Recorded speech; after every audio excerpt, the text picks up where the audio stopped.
एक राज्य में नंद नामक राजा राज्य करता था। राजा नंद अत्यंत पराक्रमी और शक्तिशाली था। उसका राज्य चारों दिशाओं में फैला हुआ था।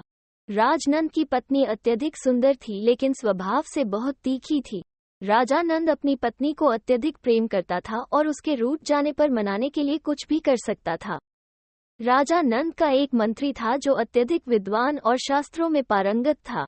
राजा अपने मंत्री पर बहुत भरोसा करता था और शासन चलाने में मंत्री की सलाह अवश्य लेता था। मंत्री की पत्नी का स्वभाव भी बहुत कठोर था। एक बार मंत्री की पत्नी रूठ गई और बहुत मनाने पर भी नहीं मान रही थी। तब मंत्री बोला, प्रिय, तुम्हारा रूठना किस प्रकार दूर हो सो कहो। तुम जो कहोगी मैं वही कार्य करूंगा जिससे तुम प्रसन्न हो जाओ। मंत्री की पत्नी बोली, मैं तभी मानूंगी जब तुम अपने बाल मुंडवा लो और मेरे पैरों में गिरकर मुझे मनाओ। मंत्री ने वैसा ही किया जैसा उसकी पत्नी बोली थी। मंत्री के ऐसा करने से वह खुश हो गई।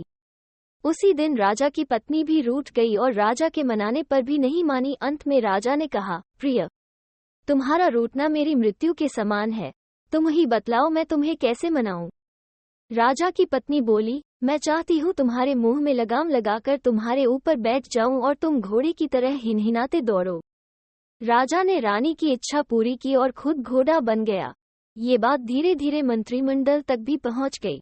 दूसरे दिन राज दरबार लगा था। राजा ने मंत्री को देखकर पूछा, मंत्री जी, आपने किस कारण से अपना सिर मुंडवाया है। मंत्री ने जवाब दिया, महाराज, मैंने उसी कारण से सिर मुंडवाया है जिस कारण से पुरुष अपने मुंह में लगाम डालकर घोड़े की तरह हिनहिनाते हुए दौड़ लगाते हैं। ये बात सुनकर राजा बहुत लज्जित हुआ। शिक्षा, हमें अपनी मर्यादा के विरुद्ध ऐसे कार्य नहीं करने चाहिए जिससे लोगों के सामने शर्मिंदा होना पड़े।